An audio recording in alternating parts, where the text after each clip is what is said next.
is a direct message to people from Southwest. They have been calling us Northerners all sort of foul names, that we are parasites, that we are useless, that they are going to teach us a lesson 2027, that even if Tinubu excelled to become the next president of Nigeria, that they are going to bring somebody from South, not the North. Maybe they have baby mentality. They don't know the North. They don't know our history. One state in northern Nigeria is equivalent to the whole of Southwest. My lecturer once told me something. My Calabar lecturer once told me something. He said, never ever in your life trust a Yoruba land. He said, if a Yoruba man shake your hand, he mean maybe or no. While in your heart, he mean yes. While in his heart, he mean no. He said, if a Yoruba man nod his head, he mean no. They are hypocrite in nature. He said, never ever trust a Yoruba man. Our northern brothers, they make a great mistake. Me personally, I do not vote for Tinubu because I already know the nature of Yoruba. They are hypocrites. They behave like chameleons. And once they hijack power, their true color will prevail. And we have seen what Tinubu is doing, what Tinubu is trying to do regarding the tax reforms. The governor of Bauchi, Bala Mohammed, has warned President Bola Tinubu that his reform policy is anti-northern Nigeria, that we are going to teach him a lesson. This is not oligarchy. You understand? If he insisted that he is arrogant, that he insisted that the tax reform must come to stay, we are going to teach him a lesson 2027. He's going to lose election. His state where he come from, Osun State and Lagos State, did not vote for him 2023 election. He did not win election in Osun and Lagos State. Did not voted for him. Me personally, I did not vote for him. And this fight did not voted for him. He only got 8.4 million. This fight, four people came from the north. He did not even get a massive vote. You understand? Let me assure you people from Southwest that we are going to teach you a lesson. This is your hypocrite nature. We are going to teach you a lesson. You are going to lose election. And once a Yoruba man lost election, a Yoruba man will never ever rule this country. Even thinking of becoming a vice. Let me tell you, we are going to teach this Yoruba, this direct message to Yoruba land. Once Tinubu lost election, no any Yoruba man will ever click to power again. This is a message to you because we have already identified your hypocrite nature. My father told me, he said never, my Calabar lecturer told me never ever trust a Yoruba man because they have hypocrite nature. They have what they say and what they mean are two different things. Never ever trust them. They are hypocrite people in nature. This is a direct message to you. I'm just warning you, Yoruba people, that calling us all sort of names, insulting us on Twitter, TikTok, and Facebook will not make you to become a president 2027. Tinubu is OTP, one-time president, period, inshallah. So with this, I am joined by an elder on the screen now. His name is Mr. John Papi.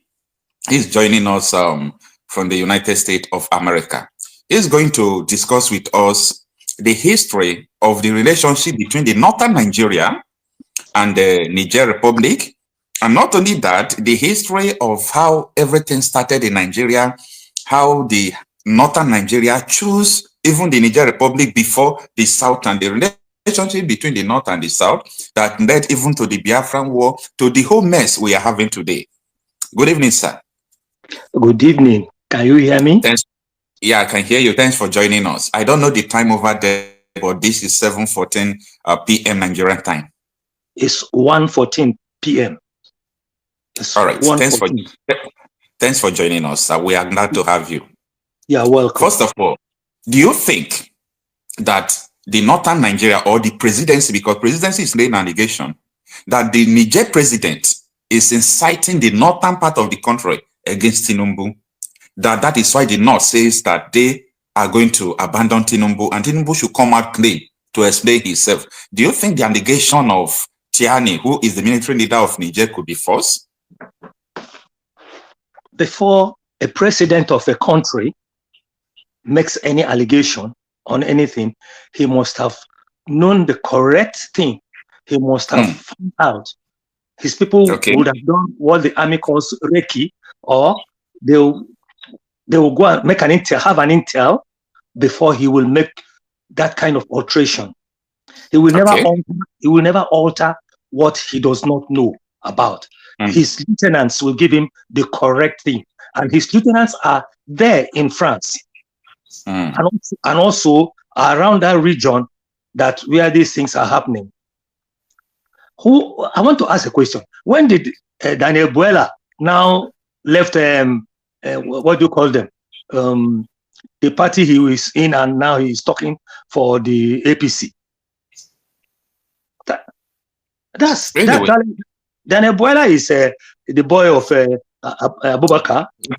But he has defected. He has defected to Tinubu's side, and he feels good in defecting to it. Maybe he have to receive some payment so that he can continue to live his life. Maybe he don't have money again, because a lot of people are being led by stomach. After the abuse he gave to Tinubu, Daniel Buela has no shame. Let's leave that one. Let's go about what we want to say. All right, sir. I want to let you guys know about the history of Nigeria and Niger. It has they are brothers. We have more than 60% of Hausa spoken people in Niger. They are Hausas and a little bit of Fulani, just like your former president Buhari has his own family there in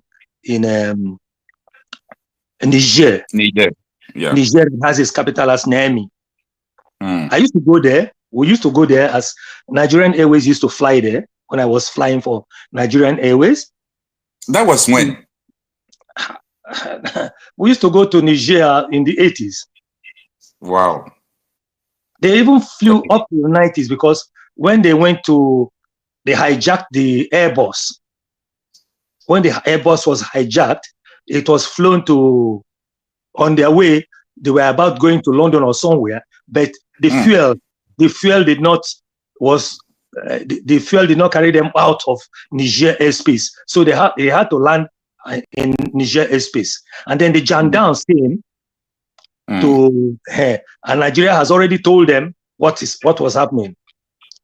That was where we lost one of my townsmen, known as Etelbat Igwe.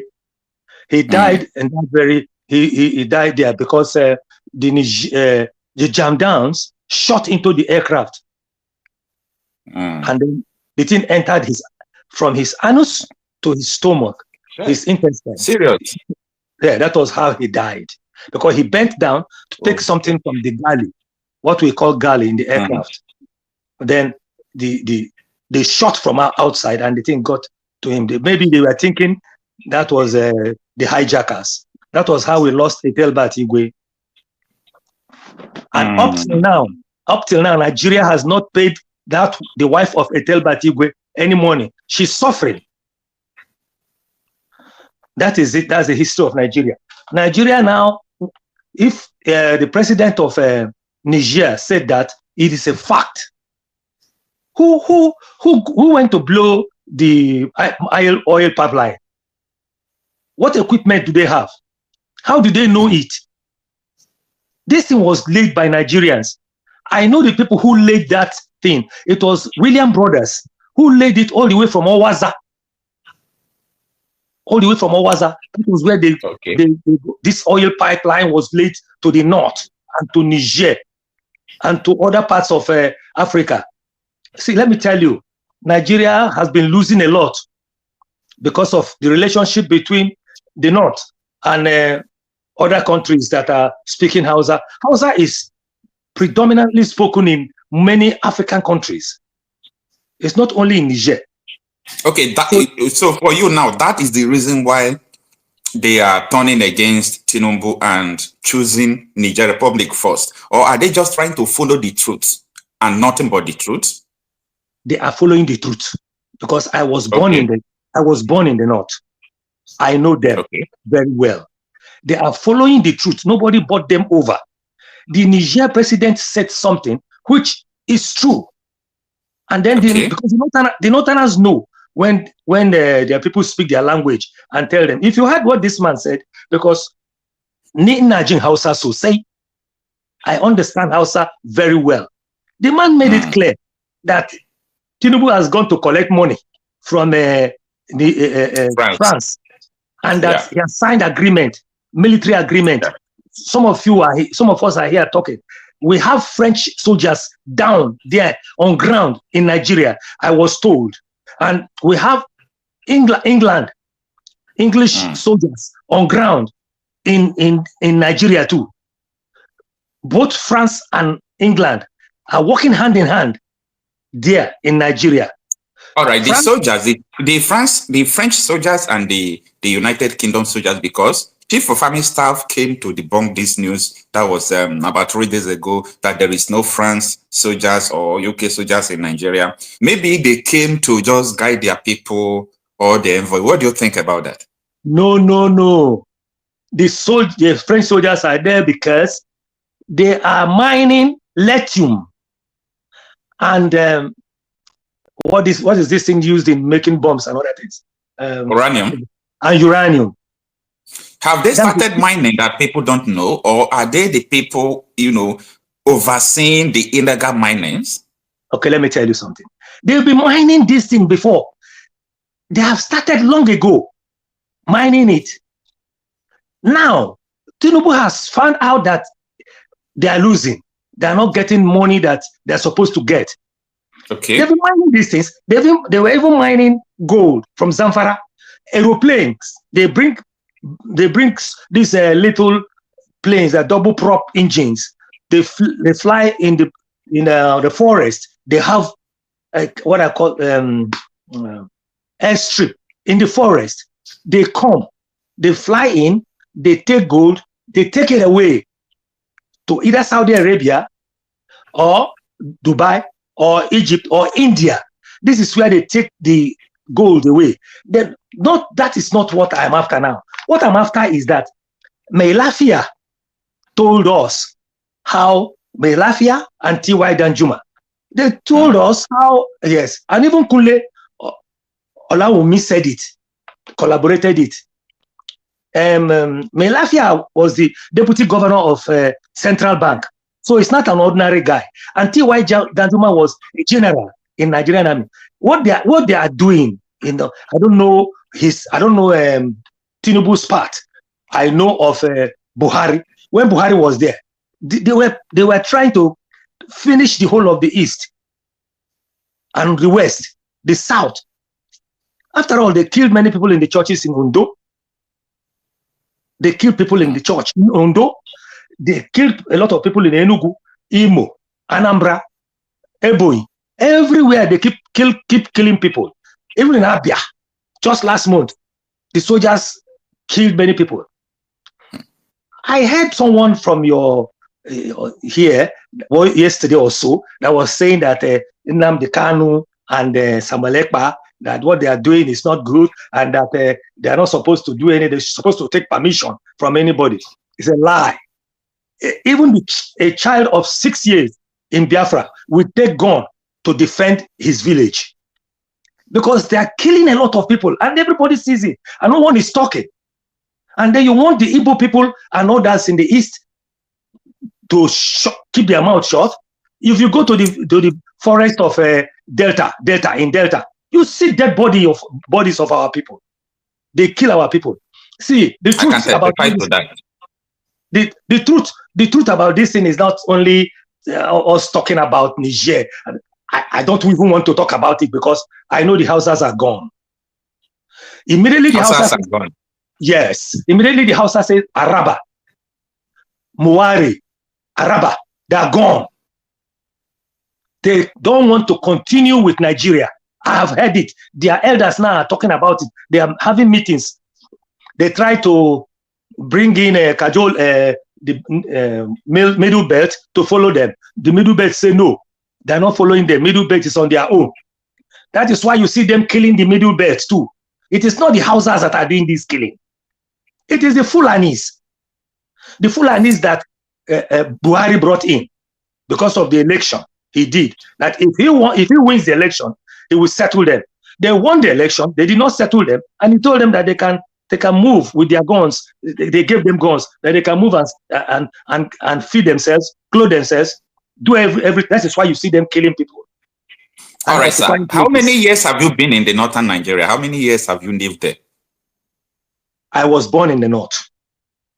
Okay. And presently now, I am 76 years old. You can know that, yes, we stayed in the north. When I got I passed my elementary school in the north from St. Thomas's School, Kanu, after which I left Kanu for Saple to Zix Academy Saple, where I schooled to have my O-level. Before the war, the following year, the war started. We couldn't go to university because the war started. Most of us got admission to Nsukka, some got to Ibadan, and we couldn't go because of the war. And even our boys who were in Nsukka, who were fighting, they all were brought into the army. A lot of them became second lieutenants. I fought the war, and I became an officer of the Biafran army. I did intake 9, which is the 9th course of the officers course. So we have everything now. You can verify, and most of us got to the rank of captain and major. Because it's the intake 9. I think the intake that they did last before the war ended was intake 44 or so. So you can imagine intake 9. Wow. We did it at Alokwa or Kigwe. That was where we had it. The truth now about what we are talking about, my brother, is that they want to take this Sharia thing. The person who started it was Babangida. And everybody is keeping quiet and calling Buhari. Babangida. Okay. Obasanjo was the person under Obasanjo. The people, the senators debated, and he allowed it. Obasanjo, another person who allowed it. And Abdul Salam, who wrote this, what do you call it? Our constitution. He put it inside with Obasanjo. Do you know? Sir, there is something. Okay, when you finish, there is something I want you to tell us. But just finish up with your story with Abdul Salami. Do you know that Obasanjo was the one with one man called Liali Umoke, a minister? They were the ones who took 16 billion meant for electricity. So Obasanjo kept Nigeria in darkness today. They sold Alaja steel mill, they sold Ajakuta steel mill to the Indians. We all know these things. But nobody is bringing him out to ask him what happened to these things. Because there is an agreement between the North and the West. Let me just specifically, between the Yorubas and the Hausas, Hausa Fulani, that no Igbo man will ever become a president or become a general. It was during the time of Obasanjo that he started bringing someone to become a general, like Ihejirika under this man, Jonathan. That was when our men started becoming general. But from the beginning, in those days in Nigeria, it was the Igbos and the Yorubas that were generals. All right, sir. I am glad that you were born and brought up from the northern part of the country, and you are 70-something years now, getting to 80 years. So I think you must 76. Have had a lot of experience, you know. Now, I want you to tell us, what is it like? How did all these things begin? How did the beginning of all these things we are seeing today? How did they start, the hatred? And I studied about how the pogrom started and so on and so forth. But we read this thing in book. But we were not born then. Can you just enlighten us, since you are now a living witness to all these things that transpired in the past? Yes. Now, as regards the hatred, it was caused by Ahmadu Bello. Ahmadu Bello told his people that they should not allow the Igbos to have anything to do with them. But the Igbos were everywhere in the north. If you go to any chemist shop in the north, it's an Igbo man. You go to the market, Igbo man. Gary selling and others, beans, right, is Igbo. When Ahmadu Bello had an interview with a British journalist, the British journalist asked him, say, what do you have with the Igbos? He said, no. The Igbos are not good. The Igbos are a kind of people, when you make them a laborer, before you know it, they are now headman. They are now managers. He said, I don't like them. They want to occupy everywhere. That is when the hatred started coming in. Because he was the premier of the north. When this thing was about to start, it was a woman that went to the market. They have already, we didn't know that they had planned very well to eliminate us. Our father, yes. So the woman was pregnant, and other people, they went to the market. She wanted to buy meat. Maybe the man told her 6 pence, and she said 3 pence now. Just use knife, put on the belly of the woman, cut the belly. Are you serious? That is the truth. How this thing started in Kanu. I was in Kanu then. So our parents now call themselves together. Most of our fathers had double barrel. So they now gather themselves. Even the Yorubas and the Bini people and the Urobos and Calabar, all of them joined together and started fighting the Hausas. They were fighting them, getting nearer to the city. The emir has sent people on horses. They went and called the soldiers who came now to support them. Then soldiers now started supporting them and beat us back. They quelled the whole thing. They beat our parents back. So our parents came back to the Sabongari. This thing continued. And they started after some time. Even there was a time Ojukwu was I don't know what Ojukwu was in Kanu as a military commander there. Ojukwu was DO, if I'm not wrong, in Kanu. Ojukwu, the late Ojukwu. Ojukwu. He was there. He was there in Kanu then. But not when this thing was happening. It was later they brought him as a DO or something like that in Kanu. What I'm trying to let you know is that the hatred was planted by the elites of the north. Okay. Then they started romancing with the west. Okay. You see, they killed us to the extent that after the coup of I call it the military coup. They call it in Zoguku. It's not in Zoguku. All people who made it, Yorubas are there. Calabar people are there. Benin people are there. Igbo people are there. So it's not that coup is not Igbo coup. It is a Nigerian coup, a military coup. What I'm trying to let you know is that after that coup, they started killing us again. This time, they tried killing us with the soldiers. Our people started running. They said we should go. Then our people started putting their load and we're coming back. Some of them were killed in the train. They cut their head, put in the train, carried their bicycles. Cut their head, put in the train. In the train. At Mada. That is why when they started killing people in Benue and Jos, people were shouting, they're killing. I said, let me tell you people, whoever goes by the gun will die by the gun. You go by the sword. That's what Jesus said. That person will die by the sword. When they were killing Igbos, nobody saw it?